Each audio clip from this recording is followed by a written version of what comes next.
आई झाल्यानंतर आपल्या आयुष्यात खूप काही बदलतं ना. आधी स्वतःसाठी वेळ असायचा, पण आता दिवस कधी सुरू होतो आणि कधी संपतो हे कळतच नाही.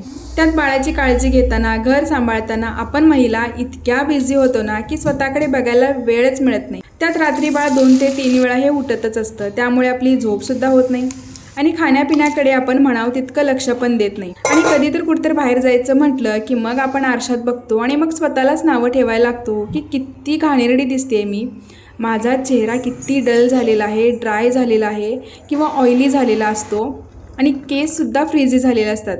मग आपण ठरवतो की उद्यापासून नक्कीच एखादं स्किन केअर करेन किंवा पार्लरला तरी नक्कीच जाईन. पण पार्लरला जाऊन तो भला मोठा खर्च करणे किंवा बाळाला सोडून जाणेसुद्धा नको वाटतं. आणि घरच्या घरी एखादी होम रेमेडीज करायचं म्हटलं तर खूप सारा कंटाळा आलेला असतो आणि याच्यामध्ये टाईमसुद्धा खूप वाया जातो. तर नमस्कार मैत्रिणींनो, मी क्षितिजा आणि स्वागत आहे तुमचं माझ्या एका नवीन व्हिडिओमध्ये. तर या सगळ्या फेजमधून ना सध्या मी पण जात आहे, कारण मला सुद्धा 2 वर्षाची मुलगी आहे वीरा.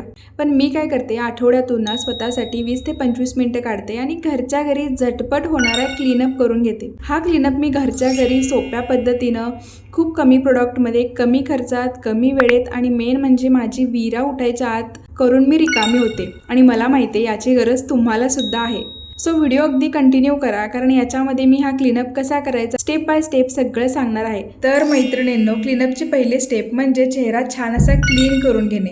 सो त्याच्यासाठी मी इथे पतंजलीचा नीम तुलसी हा फेसवॉश यूज करते आणि मला तो सूटसुद्धा झालेला आहे. अगदी 60 रुपयाला हा फेसवॉश मिळून जातो.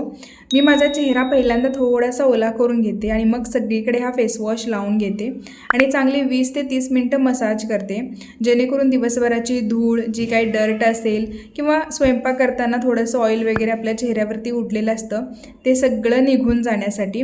त्यानंतर चेहरा स्वच्छ असं थंड पाण्यानं धुवून घ्यायचा आणि मग पुसून घ्यायचा. त्यानंतरची आपली स्टेप आहे ती म्हणजे स्क्रबिंग करणे. इथे मी हिमालयाचा नीम स्क्रब यूज केलेला आहे. अगदी 10 रुपयाला हा पाऊच मिळून जातो आणि याच्यामध्ये माझं 2 वेळा तरी स्क्रबिंग होतं. हा स्क्रब मी पूर्ण चेहऱ्याला लावते आणि जर कधी कधी ड्राय वाटत असेल ना तर तुम्ही याच्यामध्ये रोज वॉटरसुद्धा ॲड करू शकता. 2 ते 3 मिनटं छान मसाज करते, जेणेकरून माझा चेहरा पूर्ण एक्सफोलिएट होतो. जी काही डेड स्किन असेल, ब्लॅक हेड्स असतील किंवा व्हाईट हेड्स असतील, हे सगळे लूज पडतात आणि त्यानंतर चेहरा ना स्वच्छ पाण्याने धुवून पुसून घेते. मला वाटतं प्रत्येक महिलेने आठवड्यातून एकदा तरी स्क्रबिंग करायलाच पाहिजे. पूर्ण डेड स्किन आपली निघून जाते. आणि आता तुम्हाला माझ्या स्किनमध्ये थोडाफार तरी बदल दिसेलच. स्किन माझी क्लीन आणि एकदम ग्लोई दिसत आहे. त्यानंतरची माझी सगळ्यात आवडती स्टेप ती म्हणजे स्टीम, म्हणजेच वाफ घेणं.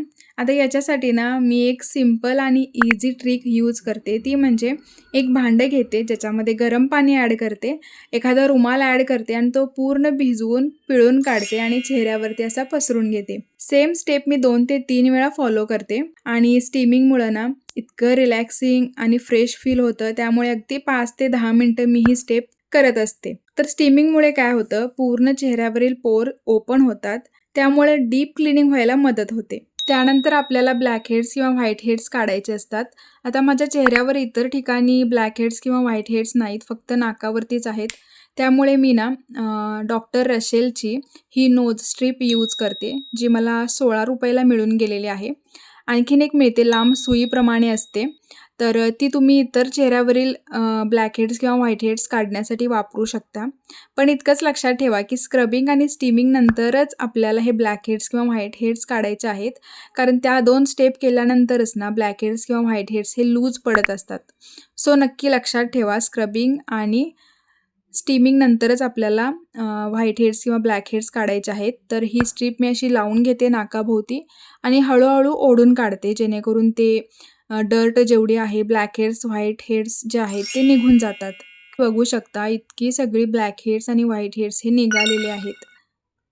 त्यानंतर माझी स्टेप असते ती म्हणजे फेस पॅक लावणं. इथे मी हिमालयाचा नीम फेस पॅक यूज केलेला आहे आणि हा सुद्धा 10 रुपयाला मिळून जातो. बघू शकता अगदी कमी किमतीतले मी प्रोडक्ट इथं वापरलेले आहेत. सो हा पॅक पूर्ण चेहऱ्याला लावून घ्यायचा आणि आरामात हा चेहऱ्याला आणि मानेला पुरून जातो. जर तुम्हाला जरा ड्राय वगैरे वाटत असेल ना तर रोज वॉटर किंवा आपलं साधं पाणी जरी तुम्ही याच्यामध्ये यूज केलं तरी चालेल. पूर्ण चेहऱ्याला लावून घ्यायचा आणि 10 मिनिटांनी हा फेस पॅक धुवून टाकायचा. आता ह्या फेस पॅकमुळं काय होतं तर चेहऱ्यावरील जे काही ओपन झालेले पोर्स असतात ना ते बंद व्हायला मदत होते. चेहऱ्याला आपल्या हायड्रेशन मिळतं आणि स्किन जास्त ग्लोई आणि रिफ्रेश वाटायला लागतं. सो नक्की तुम्ही फेस पॅक हा वापरून बघा. तर फेस पॅकमुळे काय होतं चेहरा कधी-कधी आपला ड्राय पडायला लागतो. त्यामुळे सिंपल असं आपल्याला एखादं टोनर इथं यूज करायचं आहे. इथे मी जास्त महागातलं नाही, हे गुलाब जलच ॲज अ टोनर म्हणून वापरते. सो छान असं एखाद्या कॉटनच्या कपड्याने ना सगळीकडे लावून घ्यायचं आहे. त्यानंतर माझी सगळ्यात महत्त्वाची आणि शेवटची स्टेप ती म्हणजे मॉइश्चरायझर लावणं. इथे मी हे सॉफ्टचं मॉइश्चरायझर वापरलेलं आहे आणि माझ्या चेहऱ्याला ते छान सूटसुद्धा होतं. तुम्हाला जे सूट होईल ते इथं वापरू शकता.